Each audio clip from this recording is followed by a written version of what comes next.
भाव से श्रवण कर रहे हो, वो कैसा भी आपका भाव हो, तारकासुर का स्वरूप है राक्षस, पर भीतर मन में शिव तत्व समाया, भीतर शिव तत्व है। अच्छा, मनुष्य के भीतर शंकर है, इसको पहचानोगे कैसे? चलो, आज बहुत विचित्र कथा निकली है तो वो भी अपन सुनी लें।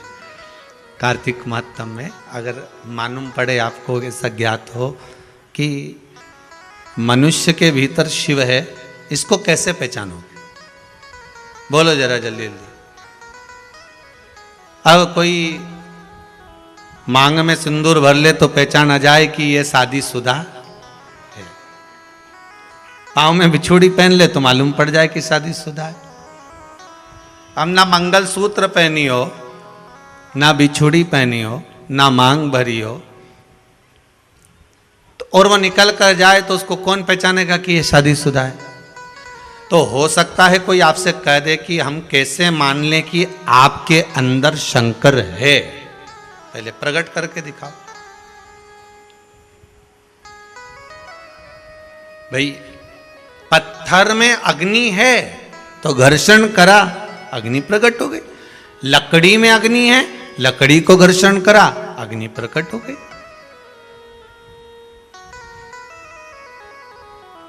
शरीर में अग्नि तत्व है, घर्षण करा, हथेली गर्म हो गई।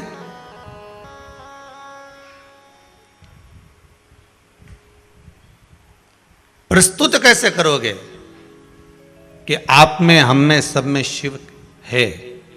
उसको प्रकट कैसे करोगे? उसको सामने प्रस्तुत कैसा करा जाए? तो स्कंद पुराण में कहा, जहां पर श्री सत्यनारायण भगवान की कथा स्कंद पुराण में लिखी गई, उसके प्रथम में वर्णन किया गया कि 24 घंटे में से आप 1 मिनट भी आपकी वाणी पर अगर सत्य वचन आया है तो समझ लेना कि शिव आपका है और शंकर आपके अंदर समाहित है। 24 घंटों में से केवल 1 क्षण भी आपकी जिह्वा पर सत्य आ गया तो समझ लेना कि शिव प्रगटा है, शिव सामने प्रकट हुआ है, शिव साक्षी में आया है। अब एक व्यक्ति ने कहा, मैं तो 24 घंटे ही झूठ बोलता हूं। हमने कहा, देखो सत्य निकला कि नहीं निकला? एक व्यक्ति बोला, आप बोल रहे हो कि सत्य निकलेगा तो शिव है, मानो सत्य निकलेगा तो शिव, तो मैं तो 24 घंटे झूठ बोलता हूं। तो हमने कहा, ये सत्य बोला कि नहीं बोला? सत्य तो होएगा। मतलब शिव तत्व प्रत्येक जीव के अंदर है, प्रत्येक मानव के अंदर, चलाचर, जलचर, थलचर, वायुचर, जितने जितने हैं उसमें सब में प्रकट है। अब उसको आप कैसे भी, जैसे कल करवा चौथ गया, कल था ना, है सबका व्रत था, तो किसी ने प्रश्न किया कि गुरुजी एक बात बताओ, आज आप फ्री हो? हमने कहा, एक प्रश्न करना है। हमने पूछा, क्या? एक तो आज कथा नहीं आ रही। हमने कहा, एक दिन की छुट्टी रखी थी जिससे करवा चौथ का पूजन कर लो, है? रोज महादेव को मनाते हो, आज देव को मना लो, इसलिए पूजन छुट्टी रखी। तो उन्होंने कहा, गुरुदेव ये बताओ, जब भी माताएं जब मेहंदी मंडवाती है तो मेहंदी मंडवाते समय हथेली में बीच में अपने पति का नाम क्यों लिखाती है? मैंने कहा, इतनी सी बात के लिए तूने मैसेज करा, ये तो तू कैसे भी पूछ लेती, अपने रिश्तेदारों से पूछ ले, परिवार में किसी से पूछ ले कि हथेली पे पति का नाम क्यों लिखा। तो कहनी, हमने पूछा पर सही जवाब नहीं मिल रहा। हमने कहा, सही जवाब बस इतना सा है कि नारी मेहंदी मंडवाती है तो हथेली पे अपना पति का नाम इसलिए लिखवाती है कि पति मेरी मुट्ठी में रहे। अब उसमें इतना टेंशन लेने की क्या जरूरत?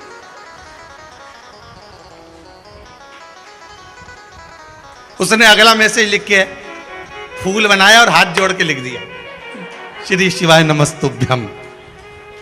ओ, इतना भारी तो कोई प्रश्न ही नहीं था।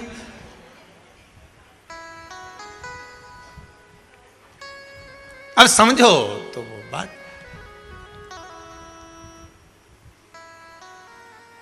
क्या होए यशोदा मारे से, तूने लालो बिगाड़ दो वारे से। अब कहे नाम लिखने से होगा कि हम तो यही लिखेंगे कि भाई लिखा होगा तो मुट्ठी में पति रहना चाहिए, इसलिए हाथ पे नाम लिखा।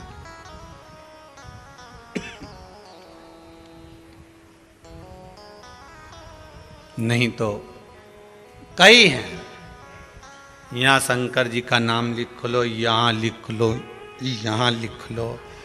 और बचा कुचा था तो शिव जी का नाम ना जाने कहाँ कहाँ, महाकाल। तुम देखना कहीं मिलेंगे आपको बहुत सारे, कोई यहाँ नाम लिख रहा है, कोई यहाँ नाम लिख रहा है, कोई यहाँ नाम लिख रहा है, कोई यहाँ नाम लिखे। पर निवेदन है, शब्द लिखने से अच्छा है दिल पर नाम उस महादेव का लिख दीजिए, लिखने की जरूरत ही नहीं, कहीं लिखने की जरूरत ही नहीं है। एक बार हृदय पर तो लिख कर देखो। मुख में हो राम नाम, राम सेवा हाथ में, तू अकेला नहीं प्यारे, राम तेरे साथ। हृदय पर भगवान शिव का नाम,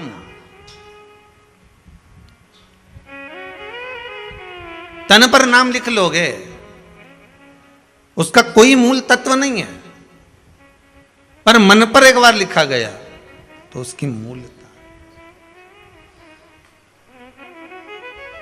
ताड़कासुर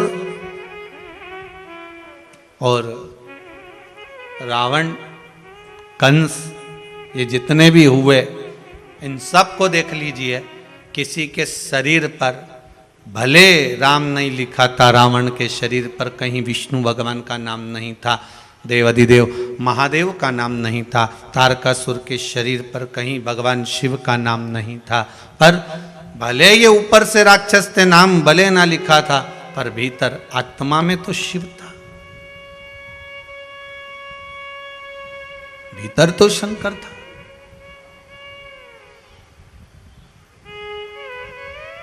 और एक बार शिव अगर भीतर समाहित हो गया, मेरे देव अधिदेव महादेव एक बार अगर आपके भीतर समाहित हो गए,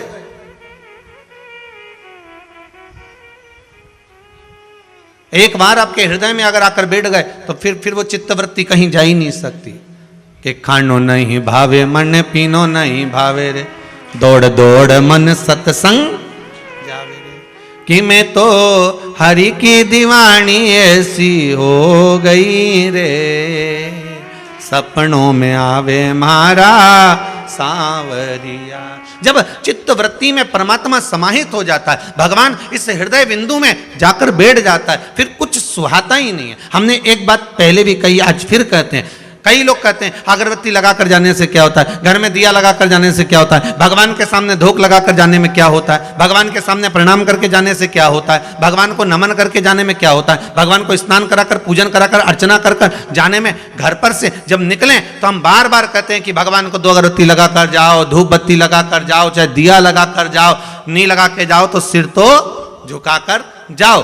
भगवान के सामने एक बार उसके सम्मुख में पहुंचकर, तुम्हारे घर में जो छोटा सा मंदिर हो, तुम्हारे घर में जो छोटा सा शिवलिंग हो, तुम्हारे घर में जो ठाकुर जी हो, लड्डू गोपाल हो, कृष्ण हो, राधा हो, जो भी तुम्हारे घर में विराजमान है, कम से कम उसके सामने एक बार पहुंचकर इसके बाद जाओ।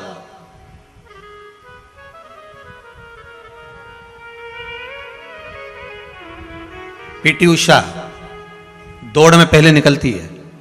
एक बार इंटरव्यू में आया था, उससे पूछा गया कि तुम दौड़ती हो तो इतनी आगे कैसे निकल जाती हो।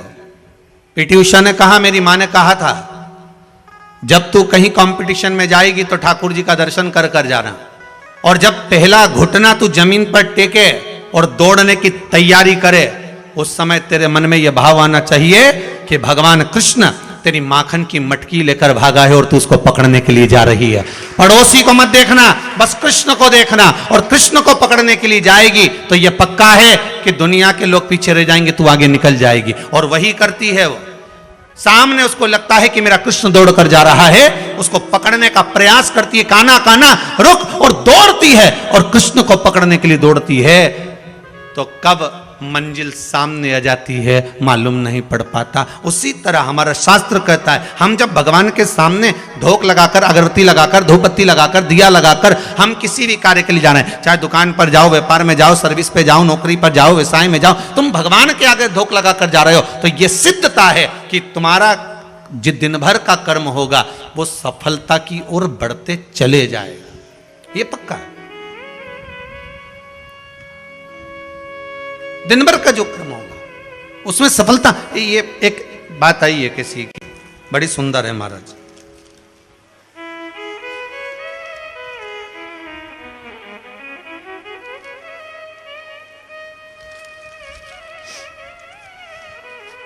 लिफाफे का कागज है हो, आधा लिफाफा उनके पास में ही है। नमः शिवाय। गुरुजी चित्तौड़गढ़ से आई हूं मैं। कहाँ बैठी हैं? हाथ उठाओ जरा। हाँ जरा माइक दे ना।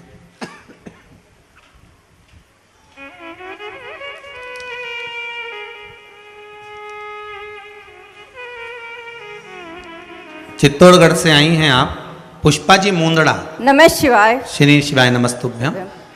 कहाँ से हैं? चित्तौड़ से। चित्तौड़गढ़ में कहाँ से हैं? चित्तौड़गढ़ सिटी से आई हूँ। जी जी। क्या बाबा ने कृपा कर दी? मेरे बेटे की जॉब लग गई। नवरात्रि में आई थी मैं, फर्स्ट दिन। नवरात्रि में आई थी? अभी नवरात्रि में? हाँ। पहले दिन आई थी? हाँ जी।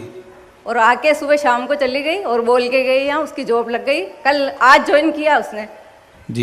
कल मैं वापस निकल गई आने के लिए। बाबा की कृपा हो गई। हाँ धन्यवाद बेटी। अब नवरात्रि के पहले दिन से आज कितने दिन हो गए? अंदाजा लगाया जाए ज्यादा ज्यादा 20-22 दिन, 24 दिन, 25 दिन से ज्यादा नहीं। पर श्रीमती पुष्पा जी मुंदड़ा को बहुत बहुत बधाइयां देते हैं जो आपके बेटे का जॉब लगा। बाबा की कृपा हो। केवल विश्वास, आप आए, भगवान के प्रति आपका भाव जागृत हुआ, आपने नमन किया। केवल यहीं से मतलब नहीं, हम तो कहेंगे कि प्रतिदिन अगर आप भगवान के सम्मुख से आप निकल कर जा रहे हैं, किसी कार्य के लिए जा रहे हैं, तो भगवान को नमन कर कर जाइए, उससे नयन मिलाकर जाइए। नयन मिला। एक पत्र और है, बड़ा सुंदर है महाराज।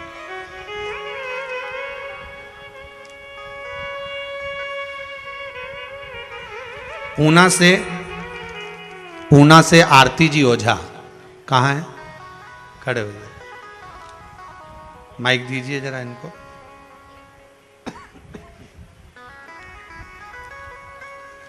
शिवाय नमस्तुभ्यम महाराज। श्री शिवाय नमस्तुभ्यम। आपने लिखा है आरती जी ओझा श्रीमती जी। पूना से। कहाँ से हैं आप? जी पिंपरी से। पिंपरी से। बाबा ने क्या कृपा करी? अभी मेरी भतीजी की जॉब लगी है इलाहाबाद यूनिवर्सिटी में, प्रोफेसर जी। और मेरी भाभी का चचेरा छोटा बच्चा पैदा हुआ था, उसको बाबा ने बहुत कृपा करी, वो मर के बचा है। उसमें आपने लिखा है कुंदकेश्वर महादेव का उपाय करा था। उपाय किया था और उन्होंने पशुपति व्रत किया था। और मेरी भाभी आई थी। भतीजी के लिए पशुपति व्रत का प्रयोग करा गया था, जिसके अंतर्गत जी उसने टॉप किया महाराज, टॉप किया है। अच्छा, पीएचडी में। वाह वाह, बहुत बढ़िया, बहुत बहुत साधुवाद, बहुत बहुत विराजी। हर हर महादेव। बाबा शिव की कृपा है, शंभु दयालु है। ऐसे आप लोगों की जॉब, सर्विस, नौकरी बाबा लगा कर रखे। हमारी भी नौकरी बहुत अच्छी है।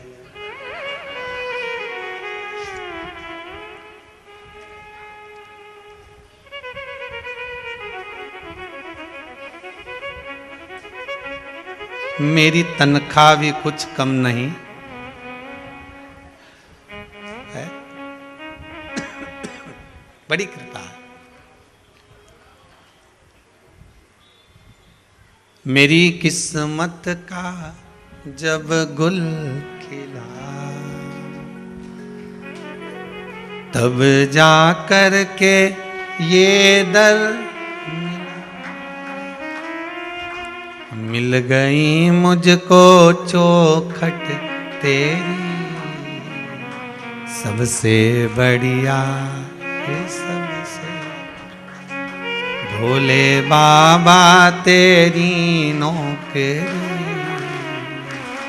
सबसे बढ़िया है सबसे बढ़िया। तेरे दरवाजे की चाकरी सबसे बढ़िया है सबसे बढ़िया। बाबा की कृपा सब जीवों पर बनी रहे। मेरा विश्वनाथ शंभो सबकी मनोकामना। बहुत सारे पत्र हैं, जैसा जैसा समय मिलेगा वैसा वैसा स्मरण करेंगे। करुणा शिव की।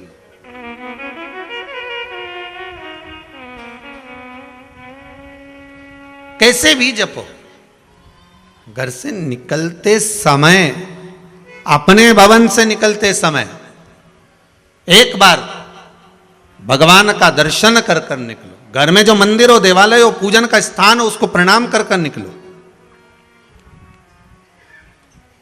ज्यादा कोई नियम नहीं ले सकते तो एक नियम तो ले लो कि मैं सुबह निकलूंगा तो सबसे पहले भगवान का दर्शन करके प्रणाम कर कर, अगरबत्ती लगाकर, दिया लगाकर, धूपबत्ती लगाकर तब निकलूंगा।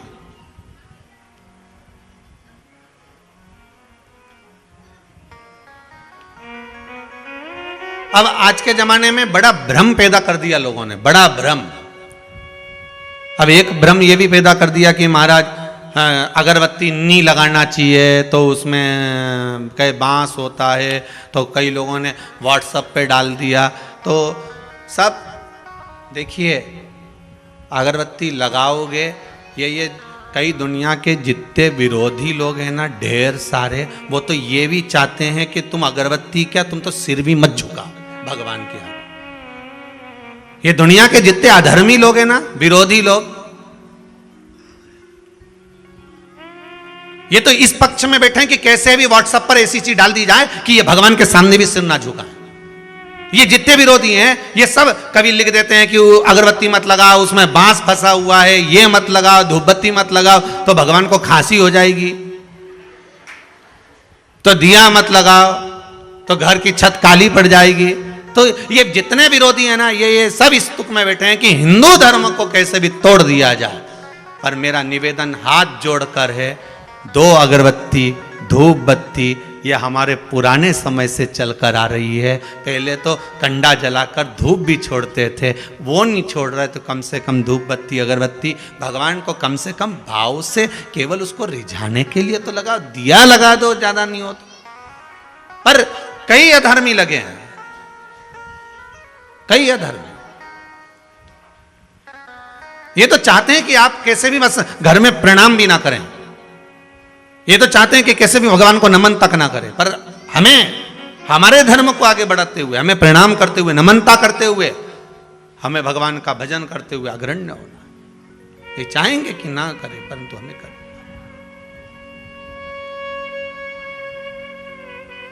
उसका स्मरण करते हुए आप 2 मिनट भगवान के सम्मुख में पहुंचो, प्रणाम करो, नमन करो, अगरबत्ती लगाओ, धूपबत्ती लगाओ, दिया लगाओ, ये आपकी मर्जी है। और कुछ नहीं कर सकते तो कम से कम उससे नयन मिलाकर तो जा सकते हो।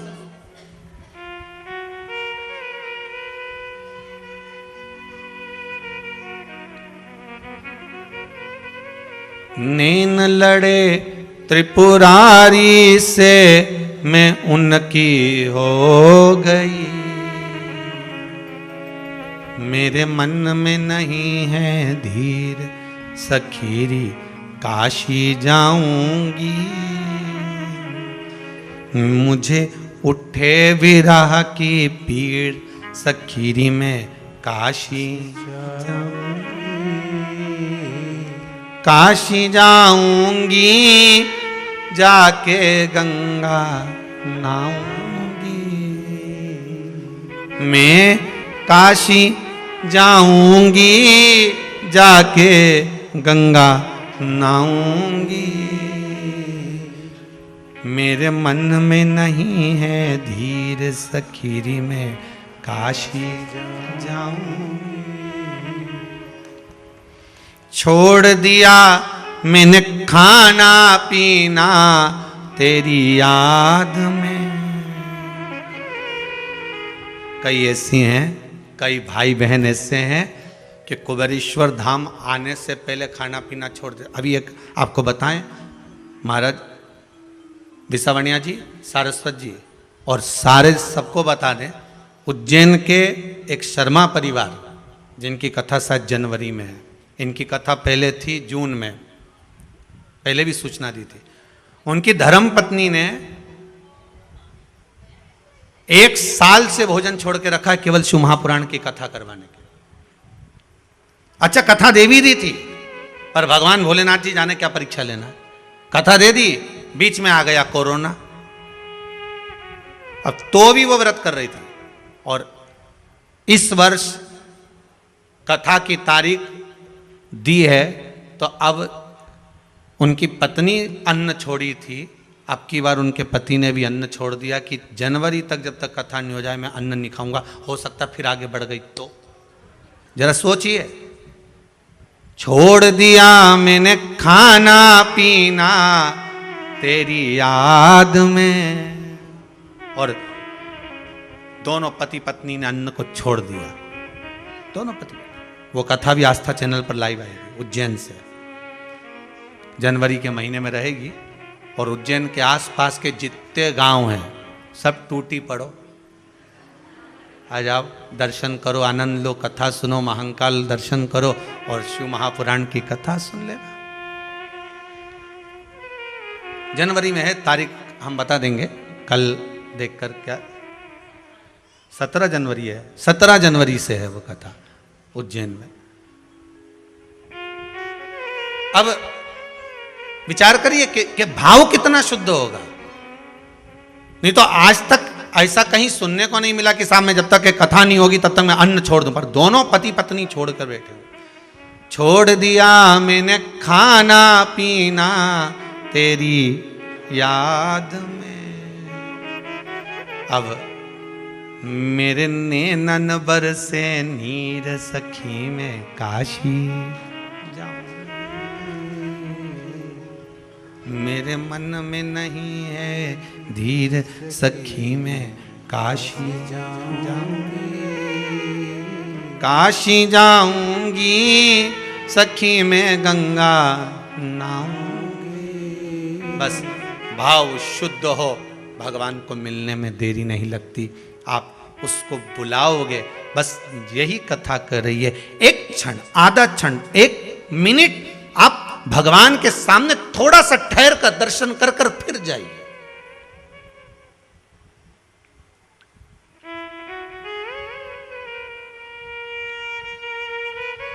एक क्षण ठहर कर फिर जाइए।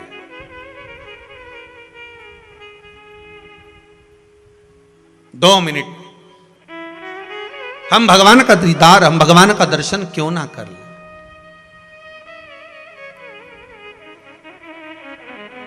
महाराज षडानंद कार्तिकेय जी की धर्म पत्नी देवसेना, देखिए शिव महापुराण में कार्तिकेय जी के विवाह का कोई प्रसंग नहीं है। इसमें तो लिखा है कि कार्तिकेय बाबा ब्रह्मचार्य व्रत का पारण करें, पर ब्रह्मवेत्ता पुराण के अंतर्गत लिखा है कि कार्तिकेय महाराज की 2 धर्म पत्नियां थी, देवसेना और वल्ली देवी। ब्रह्मवेत्ता पुराण में लिखा है कि कार्तिकेय बाबा की 2 धर्म पत्नियां थी, एक था देवसेना, दूसरी वल्ली देवी, पर शिव महापुराण में नहीं लिखा। तो कोई कहे कि गुरुदेव आप बोल रहे हैं कि कार्तिकेय जी की धर्म पत्नी थी तो शिव महापुराण में नहीं लिखा, फिर कहेंगे ब्रह्मवेत्ता पुराण में लिखा। तो कार्तिकेय जी की जो धर्म पत्नी थी देवसेना, एक बार उसने भी कार्तिकेय बाबा से षडानंद जी से प्रश्न कर लिया था।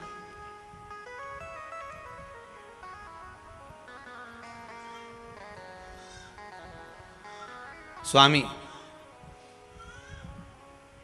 देवसेना बोलती थी स्वामी, इसलिए आज भी आंध्रा में कार्तिकेय बाबा को स्वामी ही कहा जाता है। कई लोग उनको अयप्पा स्वामी भी कहते हैं, श्री स्वामी भी कहते हैं। देवसेना ने कहा स्वामी मेरे मन का एक प्रश्न है, आप उसका उत्तर देंगे? जी बोलिए, क्या हुआ, क्या चाहती हो? देवसेना ने कहा, प्रभु जी, सारी दुनिया के लोगों के एक मुख होता है, दो मुख होते हैं, किसी का 10 मुख भी होता है, पर आपके 6 मुख क्यों हैं?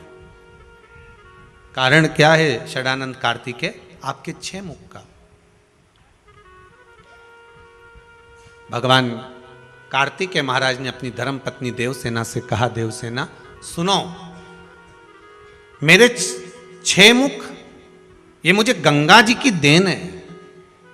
जब मेरा जन्म हुआ था तब मैं 6 भागों में प्रकट हुआ था, पर मेरी माताओं ने, कृतिकाओं ने, संतों की धर्मपत्नियों ने मुझे एक कर दिया, मुख 6 रखे, शरीर एक कर दिया। तो प्रभु, जब माता कृतिकाओं ने आपके शरीर को एक कर दिया था तो मुख को एक करने में क्या दिक्कत थी?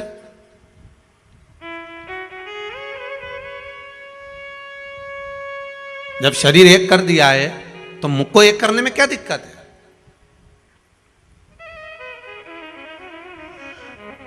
क्या कारण है? भगवान शंकर ने, भगवान कार्तिकेय जी कहते हैं, षडानंद कार्तिकेय कह रहे हैं देवसेना को, देवसेना बस बात इतनी सी है कि माता ने 6 मुख मेरे इसलिए रखे कि 5 मुख से मैं इन पंचम जो इंद्रियां हैं, इसको, जो इंद्रियां वशीभूत हो जाती हैं, काम, लोभ, आसक्ति, वासनाओं में जो डूब जाती हैं, इन पंचम इंद्रियों को साध कर शिव की उपासना में एक मुख से गुणगान करता।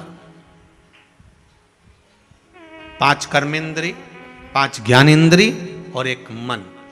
बस ये मन जो छठा है, इसको साधना है। 11 इंद्री में 5-5 को अगर एक साधने के लिए रखा है मैंने।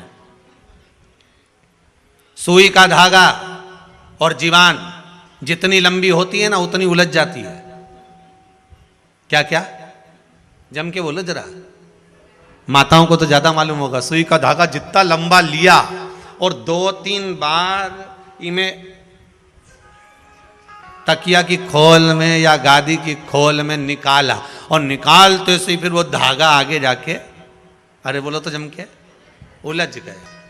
सुई का धागा और जीवान जितनी लंबी होती है ना, ये उलझती जरूर है। तुम जितना ज्यादा बोलने की तुम्हारी आदत होगी, जरा जरा सी बात में बोलने की आदत होगी, 2 लोग बात कर रहे हैं, तीसरी तुम घुस गए, बोलना चालू कर दिया। 2 ट्रेन में बैठ के जा रहे और उसमें तुम बैठकर बात करने लगे। तो ये जो तुम्हारी आदत है ना, तो समझ लेना कि ये सुई का धागा और जीवान जितनी लंबी होगी ना, उतनी तकलीफ देगी। इसलिए संतों को देखना एकदम मौन रहते हैं, चुप। उनको मालूम है दादा उलझ गए। तो ये आधे से ज्यादा जो नेताओं ने ना, ये तुम टीवी पे रोज देखना, रोज न्यूज़ वाले बताते रहते हैं कि उनने ये बयान दिया तो उनने वो बयान दिया। इनको बस यही कथा सुना दो एक बार कि सुई का धागा और जीवान ये ज़्यादा लंबी नहीं होना चाहिए, ये लंबी हुई कि उलझी। तुम जितना ज़्यादा बयान दोगे, ज़्यादा बोलोगे, ज़्यादा शब्दों का बाण कहते रहोगे तो ये उलझ जाएगा। इसलिए आप बोलना ही मत ही ना, आप तो मौन रहो, जितना जितना मौन रह सकते उतना रोइए। पार्वती मैया कितना बोलती थी, भोलेनाथ जी कुछ बोलते थे? अरे बोलो तो सम, कुछ भी नहीं। और जब वो बोलते थे तब सारे डोलते थे। आता है ना, एक माता जी एक बार वो फोटो लेके आई लड़की का, हम गुरुजी इतनी बढ़िया लड़की, इतनी बढ़िया, हम सब देख के आए हैं और सबको पसंद आ गई है। हम 12 लोग गए, 10 लोग गए, बिल्कुल गुरुजी एक आवाज नहीं निकली, उसका एक शब्द नहीं निकला, जितना पूछा उतनी बोली। इतनी सीधी सादी छोरी है। आप देख के बताओ कैसी रहेगी? हमने कहा अच्छी है, पर बिल्कुल नहीं बोलती गुरुजी। हमने कहा भी नहीं बोलेगी, जब वो बोलेगी ना तो तू भी डोलेगी। अभी काय बोलेगी? अब इसकी कोई आफत आई है बोलेगी वो?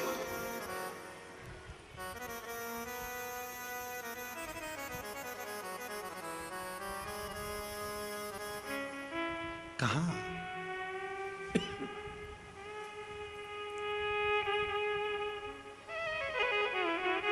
जितनी बहुओं ने और जितने भेरुओं ने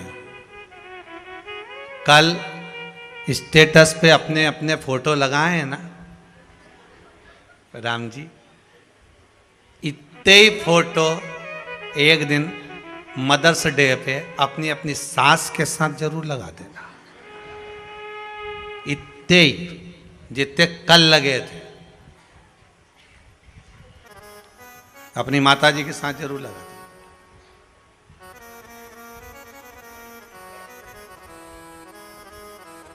उतना ही जितना लगा, जितनी लंबी जीवान होगी और जितना सुई का धागा लंबा होगा उतना तकलीफ देगा। बस वो सुई के धागे की आदत होती है कि जब आप गुथने बैठ जाते हो, जब लगाने बैठ जाते हो, तब वो धागा कहीं ना कहीं आगे जाकर उलझ जाता है। तो उसको सुलझा नहीं सकते, फिर बड़े प्रयास करना पड़ेगा। आप क्या करोगे उसको सुलझाने के लिए? तो कहा एक काम करो कि सुई में से धागे को वापस निकालो, और निकाला धागा वापस, और फिर वापस उसको सही करने का प्रयास किया, वापस सही,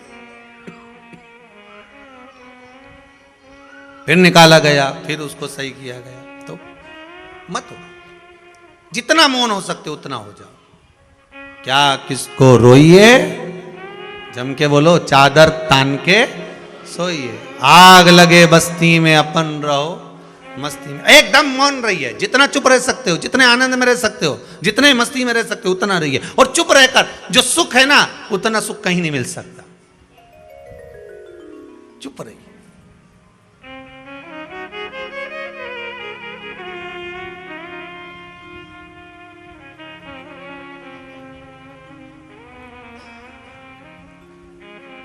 अगर आपका किसी से विवाद हुआ है ना, एक शब्द मत बोलना, एक शब्द भी उसको बोलने देना। और तुम तो बस केवल दरवाजे पे चुपचाप बैठे रहना।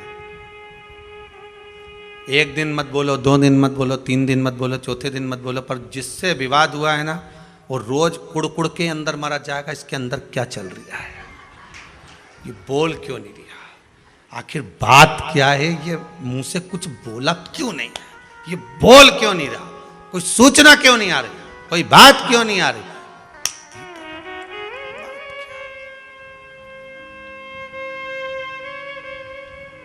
बोले ही मती। जितनी जीवान लंबी होगी उतना तकलीफ आपको होगी, और जितना धागा लंबा होगा सुई का, उतना वो सिलने में तकलीफ होगी, उलझेगा वो, पक्का है, उसको सुलझ। ए देवसेना, मेरा एक जो मुख है, ये मैंने जो रखा है 6 मुख, ये केवल मेरी माताओं ने शरीर तो एक कर दिया, पर मुख 6 अलग ही रहन दिए, एक नहीं करा। उसका कारण केवल इतना है कि मैं इन मुख से भगवान का गुणगान करता रहूं, भगवान की भक्ति का एक स्मरण भाव सम्मुख में प्रकट करता रहूं। किसी ने लंकाधिपति रावण से पूछ लिया था, तुमने 10 सिर क्यों लिए? तो क्या मर्जी मेरी? तो कारण क्या था? और लंकाधिपति रावण ने कहा, मेरे 10 सिर का केवल एक कारण है कि जब मैं शंकर का गुणगान करूं, जब मैं शिव का स्मरण करूं, तो मेरे 10 मुख से भगवान शंकर का गुणगान होना चाहिए, मेरे 10 मुख से भगवान शिव का स्मरण होना चाहिए। मैं भगवान की भक्ति में इस 10 मुख से डूबा रहूं।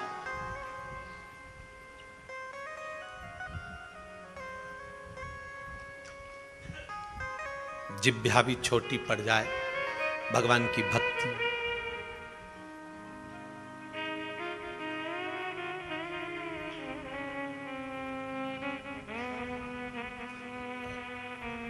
सारी पृथ्वी को कागज करूं और लेखनी, पूरे वृक्षों की कर लूं, तो भी परमात्मा का स्मरण करना कठिन है महाराज।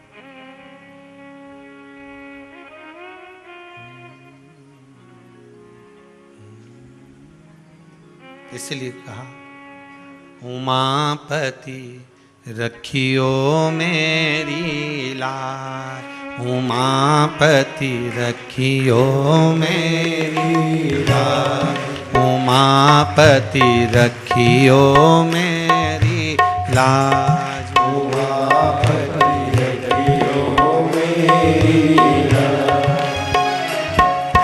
भूल के सारी दुनिया भोले, भूल के सारी दुनिया भोले, भूल के सारी दुनिया भोले, भूल के सारी दुनिया भोले, तुम्हें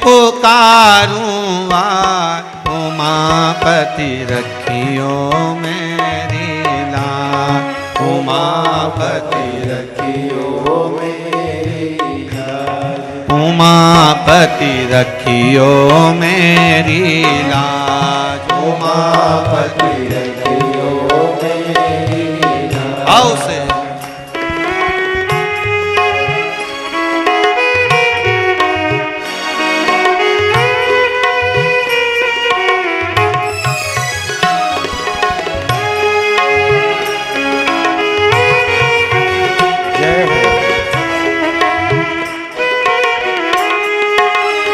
ताली से वाले